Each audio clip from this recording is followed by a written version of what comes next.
দিয়েছেন কিন্তু সে যাকাত দেয়নি। মনোযোগ দিয়ে খেয়াল করবেন, আল্লাহ তাআলা যাকে সম্পদ দিয়েছেন বলেন সম্পদের মালিক কে? আল্লাহ। যখন বলেন সম্পদের মালিক কে? আল্লাহ।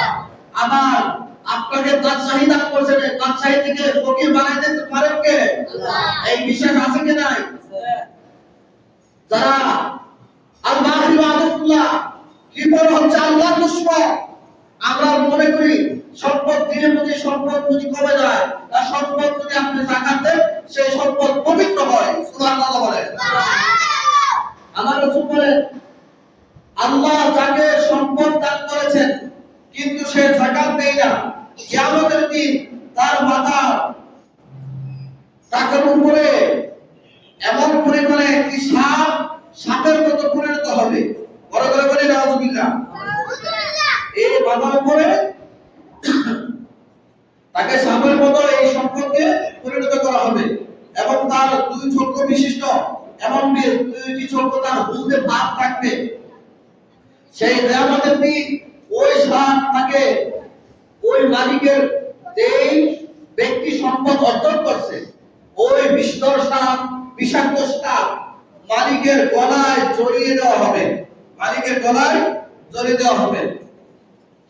তারপর বলা হবে আমি তোমার সেই সম্পদ যা তুমি সঞ্চয় করছিলে। বড় করে বলে নাউযুবিল্লাহ। অতঃপর আল্লাহ রাব্বুল আলামিন উক্ত আয়াতে বলেছেন আমি অনুগ্রহ করেছিলাম, তোমাকে সম্পদ দান করেছিলাম। আল্লাহ তাআলা আমাদেরকে যাদেরকে দয়া করেছেন তাকে সম্পদ দান করেন। কথা বলা ঠিক না বেঠিক?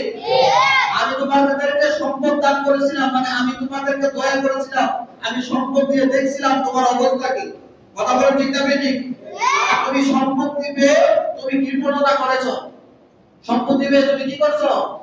শুধু বিল্ডিং এর উপর বিল্ডিং, আগে ছিল সাধারণ ঘর, তারপরে বিল্ডিং করে তার শান্তি দেখা, তারপরে টাইলস করছে, টাইলস করে আবার শান্তি দেখা, তারপর আবার এসি করছে, তারপরে জাকাত দেয়। কত বড় নিব খারাপ আছে না নাই? তারপর বলা হচ্ছে তারা যেন কখনোই মনে না করে তাদের সম্পদ তাদের জন্য কল্যাণকারী। সম্পদ কোনোদিন কল্যাণকারী হয় না। হাদিস শরীফ আমার রাসূল সাক্ষী দেয় সম্পদ কোনোদিন কি হয় না? কল্যাণকারী হয় না। এটা এই হাদিসের দ্বারা স্পষ্ট প্রমাণ পালন করে। এটা তো পাপের একটা বোঝা সে মাথায় দিল। কথা বলা ঠিক না বেঠিক? সে হক আদায় না করে। তারপর বলছে বরং তা হচ্ছে ক্ষতির কারণ। সম্পদ কিসের কারণ? ক্ষতির কারণ। যদি সেই সম্পদ যথাযথভাবে সে আল্লাহর রাস্তায় ব্যয় না করে। তারপর বলা হচ্ছে অচিরে কিয়ামতের দিন সেই বিপদ ব্যক্তিকে, যে ব্যক্তি সম্পদ সঞ্চয় করেছে তার গলায় বিড়ি দেওয়া হবে, তার গলায় বিড়ি দেওয়া হবে। বড় করে বলি নাউযুবিল্লাহ। এই হাদিসের মুবারাকা থেকে আমরা যতটুকু বুঝতে পেরেছি কোন ব্যক্তি সম্পদ অর্জন করলো, আল্লাহ তাআলা তাকে সম্পত্তির মালিক বানালো, সে বিশাল বড় ধনী হলো, কিন্তু তারপরে সেই কিনা যথাযথভাবে সম্পদের যাকাত আদায় করে না।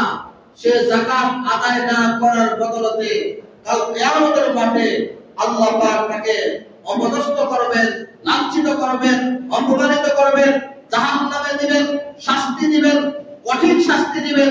তারপর যদি কোনো ব্যক্তি যদি যাকাত দেয় না দেয় তাহলে আপনি আমি তার সাথে সম্পর্ক বজায় রাখা এটা সাধারণ মুমিন মুসলমানের জন্য কাম্য।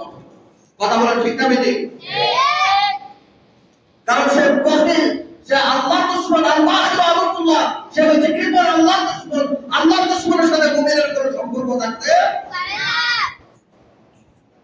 আল্লাহ তাআলা আমাদের সকলকে এর উপর আমল করার তৌফিক দান করুন। আমিন।